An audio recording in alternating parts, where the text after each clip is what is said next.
மத்திய பிரதேசம். இங்கே வந்து ரொம்ப காலமாக ஒரு பெண்ணை காதலிச்சிருக்கிறான் சஞ்சய்ங்கிறவன்.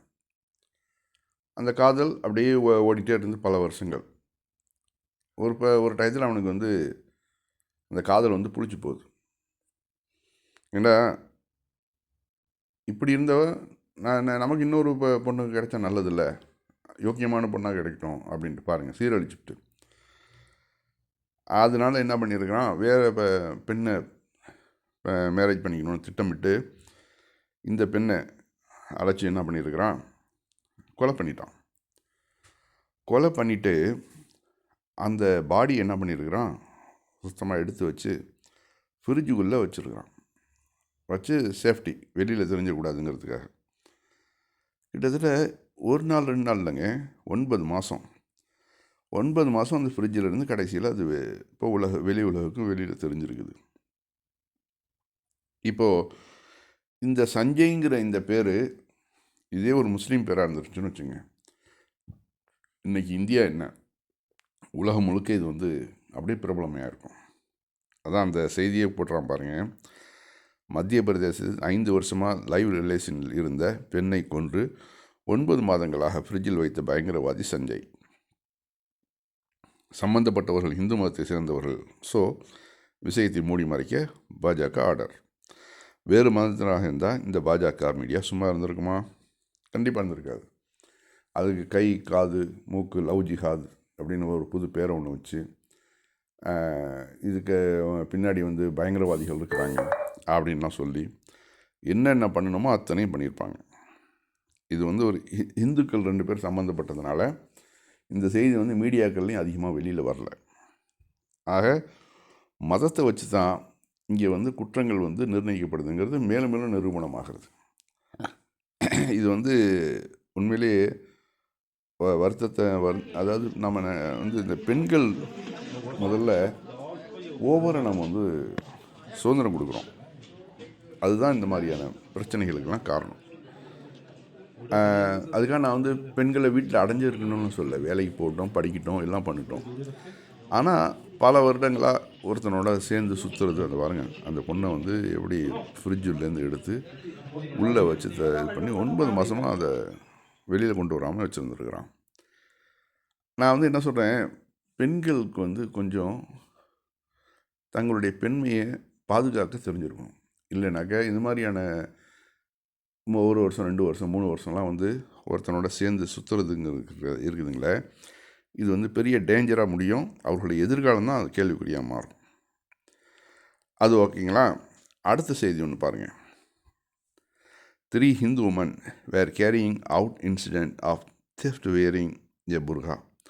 She is claiming herself to be a resident of Saraya Court. सबसे पहले मैं इन महिलाओं से बात करता हूँ और जानता हूँ ये लोग कौन है और कहाँ की रहने वाली हैं. क्या नाम है आपका? 3 हिंदू பெண்கள் புர்காவை அணிஞ்சிட்டு சிலைகள் நகைகளை திருடுறது, வேற வெளியில போயிட்டு மற்ற இடங்களில் திருடுறது, திருட்டுகளில் ஈடுபட்டிருக்காங்க. கேட்டாக்க புருஷன் பேரு கேட்டாக்க ராம்குமார், இன்னொரு பொண்ணு கேட்டாக்க வேற ஒரு பேர், ஏதோ பேர் சொல்லுது. எல்லாம் இந்துக்கள் பேர் தான், 3 பேருமே இந்துக்கள் தான். ஏன் இப்படி பண்ணீங்க அப்படின்னு கேட்டா அதுக்கு பதில் இல்லை. வாய் மூடி மௌனமா இருக்குதுங்க. அவர் கேட்கிறாரு கணவர் பேர் என்ன அப்படிங்கிறாரு. அழகா ஒரு ஹிந்து பேரை சொல்லுது. ஏன் புர்கா போட்டுட்டு வந்தீங்க, உங்களுக்கு யார் இந்த திருட்டு தொழில ஏன் செய்யறீங்க? இல்ல திருட்டு தொழில் இல்ல, நாங்க பிச்சை எடுக்க தான் வந்தோம். பிச்சை எடுக்க வந்தீங்க, போலீஸ் தரப்புல இருந்து இது மாதிரி பிடிப்பட்டு அப்படின்னா அதுக்கு பதில் கிடையாது. இதெல்லாம் பெரிய டேஞ்சருங்க.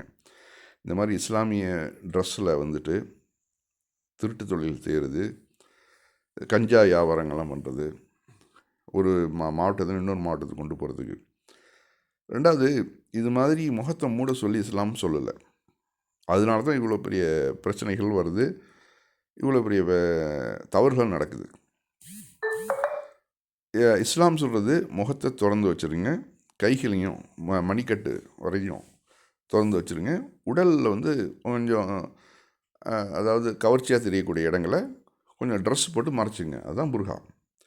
இவங்கள மாதிரி இந்த முழுசாக யாருன்னே தெரியாமல் முகத்தை மூடிட்டு போகிறது, இது வந்து இஸ்லாம் சொல்லாத ஒரு வேலை இது. இப்போ அதனால தான் இந்த இஸ்லாம் சொல்லாத ஒரு வேலையை செய்கிறதுனால தான் இது மாதிரியான பிரச்சனைகள்லாம் தலை தூக்குது. இது நம்ம வந்து ரொம்ப கேர்ஃபுல்லாக இருக்கணும். தமிழகத்துலேயும் இது மாதிரி 2-3 பேர் பிடிச்சி அவங்கள போலீஸில் அரெஸ்ட் பண்ணி கொடுத்துருக்குறாங்க. இது வந்து இந்துத்துவவாதிகளுடைய பிளானாக கூட இருக்கலாம். இதன் மூலம் முஸ்லீம்களுடைய பேரை கெடுக்கணும், முஸ்லீம்களை எந்த வகையிலையாவது அவருடைய பேரை டேமேஜ் பண்ணணும் அப்படின்ட்டு ரொம்ப பிளான் பண்ணி செய்கிறாங்க பிஜேபியினர், ஆர்எஸ்எஸ்காரங்க. அதனால் நம்ம ரொம்ப கேர்ஃபுல்லாக இருக்கணும். இது மாதிரியான ஆட்கள் எங்கேயாவது நமக்கு தென்பட்டால் உடனே பிடிச்சி, தமிழ்நாட்டிலையும் நடக்குது நிறையா. முதல்ல இந்த புர்கா போடுறத, முகத்தை மூடிட்டு போகிறத முதல்ல தடை செய்யணும், அரசாங்கமே தடை செய்யணும். இது வந்து பல தவறுகள் நடக்கிறதுக்கு வழிவகுக்கும். என்னங்க அந்த அந்த ஆள் போலீஸ்டே கேட்குறாப்புல, என்ன இப்போ பிடிச்சிங்க, என்ன விஷயம் அப்படிங்கிறது ஒரு கரெக்டாக எல்லாத்தையும் சொல்கிறாப்புல. थाना अध्यक्ष जीआरपी गाजीपुर सिटी। आज जो महिलाएं पकड़ी गई हैं, कैसी महिलाएं हैं और किस रूप में पकड़ा गया है? कल इन महिलाओं ने जो है श्री बसंत सिंह कुशवाहा साहब की माता जी के गले से उनका सोने का चैन जो है चुराया था। क्योंकि वो अभी इसको छोड़ने आए थे अपने माता जी को, उन्होंने इन महिलाओं को देख लिया था, परंतु महिलाएं थी, भीड़ भाड़ के नाते वो थोड़ा सा किनारे खड़े हो गए थे और वह अपना जो है पूरा इनका शिनाख्त बताए। आज जब ये पकड़ी गई तो वो स्वयं आए हुए हैं और उन्होंने इन महिलाओं को देख के पहचाना है और आभूषण को भी देखकर पहचाना, बताया ये मेरी माता। எதிர்காலத்தில் आभूषण बरामद हुआ இது மாதிரியான குற்ற செயல்களை अच्छा, செஞ்சுட்டு देखा जाए कि अभी तक जो முஸ்லீம்கள் चोरी की பேரை घटना போட்டு होती थी, उसमें முஸ்லீம்களை கைது செஞ்சு वास्तविक கொண்டு போகிறதுக்கும் महिलाएं வாய்ப்புகள் होती थी, இருக்குது. लेकिन ये महिलाएं அதனால் நம்ம बताने ரொம்ப का ரொம்ப नहीं जो है கேர்ஃபுல்லாக और இருக்கணும். இந்த मुस्लिम का விஷயத்தில் बुर्का पहन के ரொம்பவும் चोरी को கேர்ஃபுல்லாக अंजाम இருக்கணும். देती हैं।